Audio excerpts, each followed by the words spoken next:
வணக்கம். வேலூர் அருள்மிகு அங்காள பரமேஸ்வரி ஆலயத்துல லக்ஷ்மி குபேரர் அலங்காரம் பண்ணியிருக்காங்க.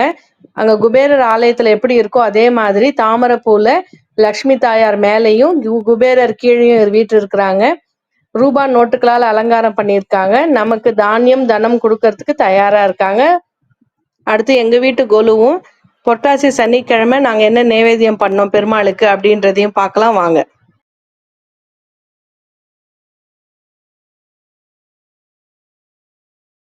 எங்கள் வீட்டு கொலுவுக்கு 3 பேர் புதுசாக வந்திருக்காங்க. பிள்ளையார் லக்ஷ்மி சரஸ்வதி செட்டு ஒருத்தங்க, பிள்ளையார் விளக்கு வச்சிருக்கிற மாதிரி பாலா திரிபுர சுந்தரி. பாலா அவ்வளோ அழகாக இருக்கிறாங்க. சின்ன குழந்தையா முகம் வந்து அவ்வளோ அழகாக லட்சணமாக இருக்குது. இது 3 எனக்கு ரொம்ப ஸ்பெஷலான பொம்மை. ஏன் அப்படின்னா என் ஸ்டூடெண்ட்ஸ் வாங்கி கொடுத்ததுன்றதுனால ரொம்ப ஸ்பெஷலான பொம்மை எனக்கு.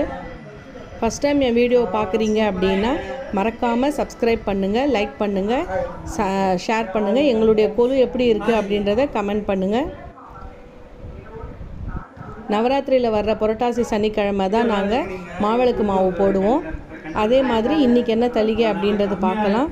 பாசிப்பருப்பு, கடலைப்பருப்பு, கோசமல்லி, அவரைக்காய் பொரியல், உருளைக்கிழங்கு பொரியல், கருப்பு மூக்கடலை தான் பெருமாளுக்கு ரொம்ப உகந்தது. அதனால் கருப்பு மூக்கடலை சுண்டல், பூசணிக்காய் அரைச்சி விட்ட சாம்பார், தக்காளி பருப்பு ரசம்,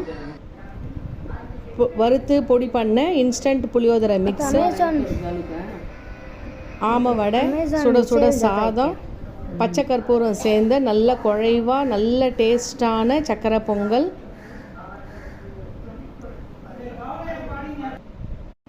உங்கள் வீட்டில் புரட்டாசிக்கு நீங்கள் என்ன பண்ணுவீங்க அப்படின்றது எனக்கு கமெண்ட் பண்ணுங்கள். மறக்காமல் வித்யா மைண்ட்ஸ் லைக் பண்ணுங்கள், ஷேர் பண்ணுங்கள், சப்ஸ்கிரைப் பண்ணுங்கள். Tata, bye by.